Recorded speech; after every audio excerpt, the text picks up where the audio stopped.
खान साहब ने कहा कि उनको इलेक्शन नज़र नहीं आ रहे। खबर मैं आपके सामने रख देता हूं, अभी मुझे इलेक्शन होते नज़र नहीं आ रहे, इमरान खान साहब ने यह कहा है। और पाकिस्तान में सबसे बड़ी जमात का मैंडेट तस्लीम नहीं किया गया था मशरकी पाकिस्तान के मामले में भी, अभी मुझे इलेक्शन होते नज़र नहीं आ रहे। मैंने दो सहाफ़ियों से बात की और वहाँ पे एक पॉलिटिकल लीडर भी मौजूद थे, उनसे भी बात की और मैंने उन सबसे पूछा कि आप लोग वहाँ पे थे, क्या वाकई ऐसी कोई बात हुई? तो उन्होंने कहा नहीं जी, ये बददयानती है, ऐसी कोई बात नहीं हुई। हाँ, इमरान खान साहब ने ये ज़रूर कहा कि जो इलेक्शन का फैसला है वो एस्टेब्लिशमेंट ही नहीं कर पा रही और ये तो कभी नहीं चाहेंगे कि इलेक्शन के अंदर जाए। इस वक्त उनको शिकस्त नज़र आ रही है। फिर इमरान खान साहब से जब ये पूछा गया कि मुल्क में जो दहशतगर्दी बढ़ रही है उसका इल्ज़ाम आपके ऊपर, आपकी जमात के ऊपर लगाया जा रहा है, तो उस पर इमरान खान साहब ने कहा कि हमने तो अमेरिका को इनखला में मदद की थी और हम तो इस खित्ते के अंदर अमन लेकर आ रहे थे, लेकिन जिस वक्त ज़रूरी इकदाम करने थे तो जिन्होंने वो इकदाम करने थे वो हमारे खिलाफ केसेस बना रहे थे और चीज़ें कर रहे थे। तो तवज्जो हटने की वजह से ये मामला हो रहे हैं और ये जो हुकूमत है इस वक्त इनकी तो ये तवज्जो ही नहीं है अफगानिस्तान की तरफ, सेंट्रल एशिया की तरफ, रशिया और चाइना की तरफ, इस तरफ तो ये तवज्जो नहीं देते। ये तो भाग भाग के जाते हैं यूरोप में और अमेरिका में। जाना चाहिए, ज़रूर जाना चाहिए, वहाँ ताल्लुकात रखने चाहिए, लेकिन इस खित्ते को जहाँ पे आप रहते हैं उसको नज़रअंदाज नहीं करना चाहिए। जहाँ आपके लिए ज़्यादा अपॉर्चुनिटीज़ हैं, अपने लोगों के लिए यहाँ पे ज़्यादा मौके आप पैदा कर सकते हैं। इमरान खान साहब ने कहा मईशत की जो सूरत हाल है इसमें जब हम असम्बलियाँ तहलील करेंगे तो कोई और रास्ता नहीं होगा इंतखाबात करवाने के अलावा। पूरे पाकिस्तान में एक साथ इंतखाबात होने चाहिए, साफ और शफाफ इंतखाबात होने चाहिए। यहाँ टेक्नोक्रेट हुकूमतें बनाने की बात की जा रही है, ये इमरान खान साहब ने भी कहा, इस पे फवाद चौधरी साहब ने भी बात की है। ये टेक्नोक्रेट हुकूमत है क्या, ज़रा इसको आप समझ लें थोड़ा सा। और इमरान खान साहब वैसे अब इस्लामाबाद जा रहे हैं चंद दिनों में और वो अपनी सरगर्मियाँ अब इस्लामाबाद से बनी गाला से शुरू करेंगे, वहाँ पे अपनी पार्टी को मुतहर्रिक करेंगे। यानी एक ही 27 किलोमीटर जो है वो वफाकी हुकूमत के पास है और वो बार बार धमकियाँ लगाते हैं। तो इमरान खान साहब अब जा रहे हैं बनी गाला, लगभग एक हफ्ते के अंदर अंदर वो शिफ्ट हो जाएंगे और फिर वहाँ से वो अपनी पॉलिटिकल एक्टिविटीज़ को दोबारा शुरू करेंगे 2 हफ्ते के आराम के बाद। गालिबन जनवरी के मिड में या जनवरी के इख्तिताम तक इमरान खान साहब का ज़ख्म पूरी तरह ठीक हो जाएंगे और फिर वो चलना फिरना भी शुरू कर देंगे और फिर पॉलिटिकल एक्टिविटीज़ का आगाज़ हो जाएगा। यही वो वक्त है जब इमरान खान साहब चाहते हैं कि इलेक्शन कैंपेन जो है वो पूरी स्विंग पे आ जाए और फिर मैदान के अंदर मुकाबला हो। अब गौर किया जा रहा है कि मौजूदा हुकूमत को घर भेजकर 2.5 सालों के लिए टेक्नोक्रेट हुकूमत बना दी जाए। ये टेक्नोक्रेट हुकूमत होती क्या है, ज़रा इसको आप समझ लें। दुनिया में ना ये तजुर्बा किया गया है, इसका आगाज़ किया गया था 1930 की दहाई में, यूरोप में भी हुआ, अमेरिका में भी हुआ कि टेक्नोक्रेट्स की हुकूमतें बनाई गई। ये टेक्निकल लोग होते हैं, यानी साइंटिस्ट किस्म के लोग होते हैं। मईशतदानों को मईशत पे लगा दिया जाता है, साइंसदानों को तालीम के ऊपर लगा दिया जाता है, हर चीज़ को साइंसी फार्मूलों के तहत किया जाता है, अवामी उमंगों के तहत नहीं किया जाता। हर चीज़ को कायदों और कवानीन के तहत तोला जाता है, हर चीज़ को मुनाफे में तोला जाता है और इसके अंदर किसी किस्म की गुंजाइश इंसानी अमल दखल की या लोगों की ख्वाहिशात की नहीं होती। और ये तहरीक की तरह ये शुरू हुई थी 1930 की दहाई में और उस वक्त इसको जिसने आगाज़ किया था इसका, ये हार्वर्ड स्कॉट, उन्होंने इसको शुरू किया था और इसके मुताबिक ये था कि जमहूरियत ने बहुत से नाअहल अफराद को इक़्तिदार तक पहुँचा दिया है जिन्होंने गलत फैसले किए हैं जो समाजी बर्बादी का बायस बने हैं।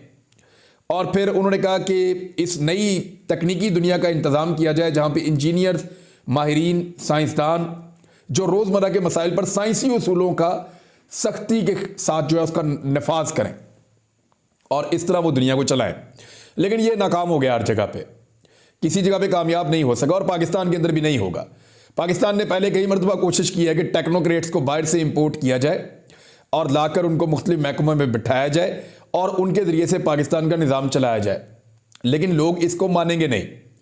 देखिए, पाकिस्तान गुज़िश्ता 70 साल से टेक्नोक्रेट्स ही चला रहे हैं, नालायक टेक्नोक्रेट्स जो मुंतखब नहीं है, मुख्तलिफ इदारों के अंदर बैठे हुए हैं। पाकिस्तान की एस्टेब्लिशमेंट है, वही इस मुल्क को चला रही है और सियासतदानों को तो बराए नाम ही फैसले करने की इजाज़त होती है। इस मरतबा इमरान खान साहब ने यह फैसला किया है कि वो सिर्फ इक़्तिदार नहीं लेंगे, यानी वो सिर्फ जो है वो हुकूमत नहीं लेंगे, एक्चुअली वो इस मरतबा इक़्तिदार लेंगे। इमरान खान साहब, मैं आपको फिर क्लियर कर दूं कि इस मरतबा हुकूमत नहीं लेंगे, वो इस मरतबा इक़्तिदार लेंगे।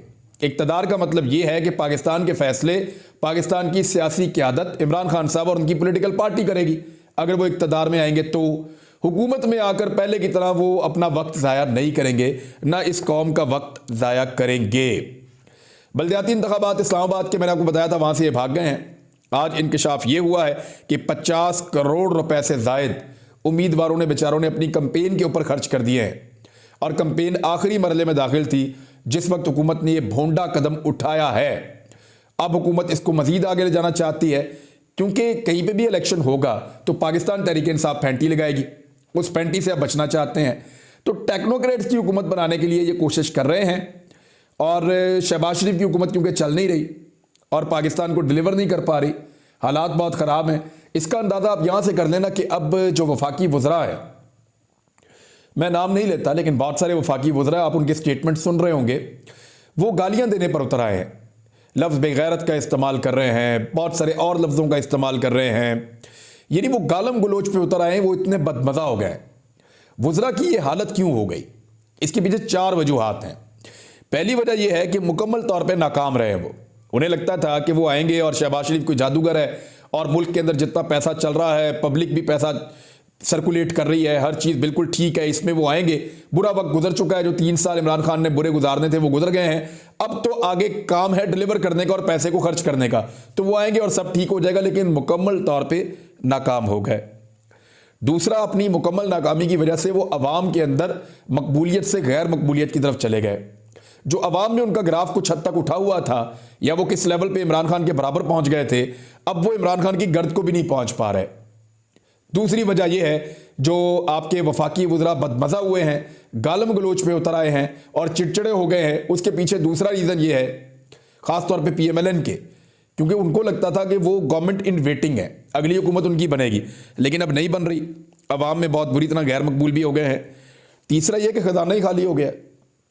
ख़जाने को जिस तरह इन्होंने खाली किया है, 10 साढ़े 10 अरब डॉलर इन्होंने 7 महीने के अंदर गायब कर दिए हैं ख़जाने में से, और कर्जा भी इन्होंने रिकॉर्ड ले लिया है। इसके बावजूद ये पाकिस्तान का टके का भला नहीं कर सके। हालात ये पैदा हो गए हैं कि जो वज़रा हैं उनके अपने महकमों में अब तनख्वाहों के लाले पड़े हुए हैं, तनख्वाहें नहीं दी जा रही, बिलावल के दौरे ख़त्म नहीं हो रहे और वजारत खारजा के अंदर दुनिया के कई मुल्कों में पाकिस्तान के सफारतखानों में तनख्वाहें जो हैं वो रुकी हुई हैं और वहाँ से लेटर्स आ रहे हैं। इस किस्म की जब सूरत हाल पैदा हो गई है कि ख़जाना खाली है, तो फिर किसका दिल करता है कि वो इक़्तिदार में बैठे। और आखिरी जो वजह इनके बदमज़ा होने की वो ये है कि इन्होंने अपने सारे उसूल भी तोड़ दिए थे। यानी हुआ क्या था, एस्टेब्लिशमेंट के ख़िलाफ़ ये तहरीक चलाना चाहते थे और अवाम को उसके लिए तैयार कर रहे थे। फिर ये एस्टेब्लिशमेंट की कठपुतली बन गए। कठपुतली ये सोचकर बने कि अब इनको ये इक़्तिदार मिल गया, 1 साल अगर ये गुजार देते हैं, 1.5 साल, तो फिर आगे इंतखाबात के बाद ये दोबारा 5 साल के लिए आ जाएंगे। इनको ये आइडिया नहीं था कि अवाम साथ छोड़ जाएगी और कठपुतली भी बन जाएंगे। अब उंगलियों के ऊपर नाच रहे हैं, इशारों के ऊपर नाच रहे हैं एस्टेब्लिशमेंट की, और मज़ा भी नहीं आ रहा, ख़जाना भी खाली है, अवाम में भी गैर मकबूल हो गए हैं और मुकम्मल तौर पर नाकाम भी हो गए हैं। शहबाज शरीफ साहब ने पाकिस्तान तहरीक इंसाफ की मुजरिमाना गफलत करार दिया है सस्ता तेल, सस्ती गैस के मुआहदे ना करने को।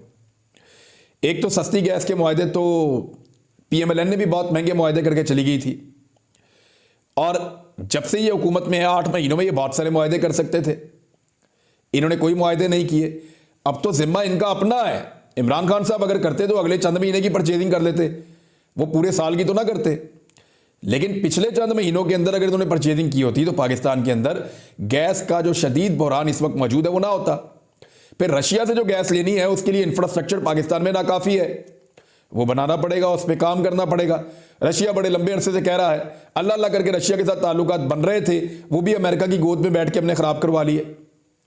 अब आ जाए इस बात के ऊपर कि इमरान खान ने सस्ता तेल क्यों नहीं खरीदा या सस्ते तेल के सौदे क्यों नहीं किए। तो आलमी मंडी के अंदर पाकिस्तान को तेल उसी कीमत पे मिलता है जिस कीमत पे पूरी दुनिया को मिलता है।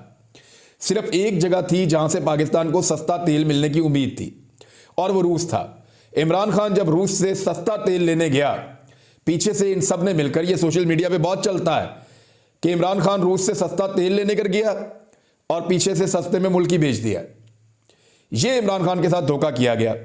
इमरान खान को भेजा गया रशिया, और उस वक्त के आर्मी चीफ ने खुद कहा कि आपको रशिया जाना चाहिए, और अमेरिका में ये इस किस्म का प्रोपेगेंडा किया गया और इमरान खान साहब अब उसका शिकवा कर रहे हैं कि हुसैन हक्कानी को इमरान खान साहब की इंफॉर्मेशन के बाहर हायर किया गया, यानी हुसैन हक्कानी को हायर किया गया इमरान खान की मालूमात से बाहर रखकर इस बात को, और हुसैन हक्कानी वहां पे इमरान खान साहब को खराब करने के लिए अमेरिका में और जनरल बाजवा को मकबूल करने के लिए एक लॉबिंग कर रहे थे।